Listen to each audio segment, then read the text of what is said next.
It's something about a VW Beetle. So many people have some kind of a connection with this particular vehicle. It's so many people's first car, and it just evokes warmth and memories and nostalgia. And even in the shape, I mean, it has these beautiful curves. It's not muscular, it's not aggressive. If you could give a car a hug, you'd want to give a VW Beetle a hug. And I think that gets to the core of who Bumblebee is. Bumblebee's always been a character that has a lot of heart. He's a character that seems like he might have an interesting story to tell.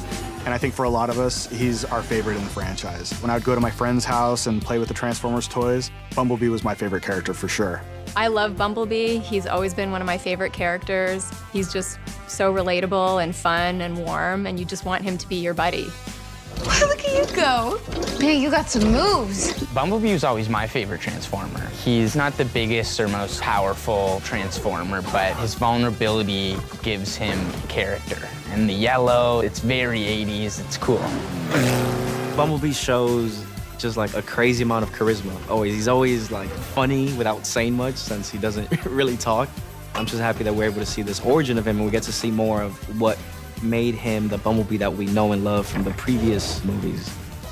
Is that why you're always messing with the dial? You're trying to teach yourself how to talk, aren't you? B, you're a genius. The audience resonates with Bumblebee because he's an underdog. He's a warrior, an absolute warrior in a very small frame.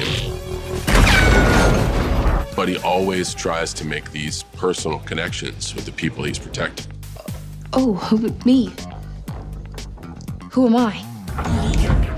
I think it's so incredible that we basically get to go back in time with Bumblebee and see where he came from and see him in his original form. Go, go, go!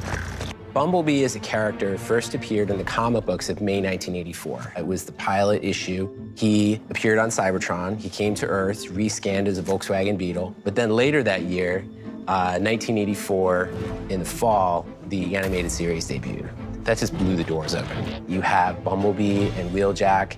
They're stealing Energon on the planet Cybertron. So right out of the gate, you get Bumblebee. He's like one of the first characters as a Transformers fan you see. And all of those memories that you have of seeing Transformers coming to life in animation have been really brought to life in a totally amazing way on the big screen. To see Bumblebee as he was, as a VW Bug, was just so compelling. You know, we got a tease of that in one of the early movies, in the first movie, and yet now is our opportunity to really play it through. Bumblebee has a distinctive look that's been honed on the previous Transformers films, but with the design on this film, we wanted to make sure that we did something that felt more evocative of the 80s Transformers design, something that was more plainer, something that had more plates, like all the little gears and gizmos that didn't look like, you know, if Charlie were to put her hand on Bee's chest, that her hand would get ground up in a gear. What are you? The VW Beetle itself, it has curves. It's kind of a warmer, gentler shape. Great. Helpful shame spiral, B. This particular model was kind of like the perfect example of the VW of the period. It was kind of the classic VW, and even the hardcore VW fans will agree, I think, that that was the best representation of that model. Well, they have 8 Volkswagens, and I was just thinking in my head, like, this is Bumblebee. And I just imagine it, like, just transforming. You need to either. Why do you need 8 cars? It's hard to get a car to do all the things we're asking it to do, and it complicates matter if you're asking it to do more than one thing, and so it starts multiplying on itself. And, you know, when you also think about it, is if a Bumblebee doesn't show up on that day that's working, we're dead. It's Haley and Bumblebee, and if either one of them don't show up, we're in trouble. We had like different Beetles, some that could drive, some were just shells, some had a driver on top of the roof. The weirdest thing was we have to drive it sometimes, or someone's driving on top, and we don't really got control of the car.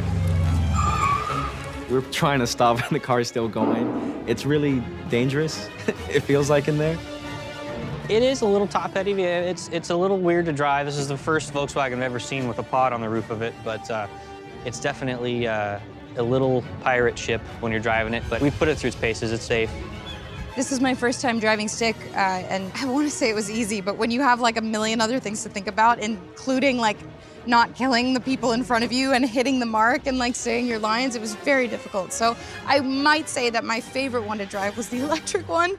We knew that the talent was going to be a younger generation, and Younger generations don't always know how to drive stick shift, so we came up with the idea of building an electric car, which is super simple to drive, and she caught on to it really quick. We also had some driving lessons with a normal stick shift car, and she actually does really well with that, so it's a good backup just in case, but she definitely prefers to drive this car, and it makes everyone's life a little easier. And then the rest of the cars are puppet cars. They rigged some of the cars for the shifter to move on its own, so you can actually stand behind the vehicle and move the shift lever like a robot would be doing it.